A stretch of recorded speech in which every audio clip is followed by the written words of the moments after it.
Dahil dito ay napag-isip-isip ng mga tao na maaaring meron silang kakaibang nadiskubre na hindi na nila pinakita pa sa publiko.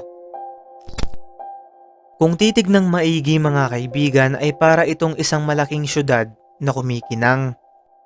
Kung babase naman tayo sa description ng Biblia tungkol sa kalangitan ay makikita natin na sa Revelation chapter 21 verse 21 to 25 nakasaad na ang langit ay kumikinang na parang kristal, gawa sa ginto, hindi dumidilim at hindi nila kailangan ng araw at buwan dahil ang Diyos mismo ang magsisilbi nilang liwanag. Kung napansin nyo mga kaibigan, ang bersong ito ay parang paglalarawan din dun sa imahe dahil nagtutugma ang bawat salita dun sa picture.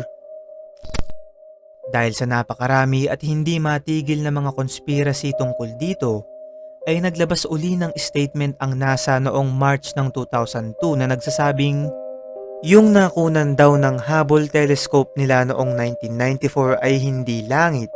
Bagkus ito raw ay ang UGC 10214 na mas kilala sa pangalang The Tadpole Galaxy na 420 million light years ang layo mula dito sa ating planeta. Medyo suspicious mga kaibigan para sa mga kagaya kong skeptic dahil nung una sinabi nilang hindi edited yung picture at maaari na ito na ang Celestial City of God. Ngunit makalipas ang 8 taon ay binabawi na nila ang kanilang statement.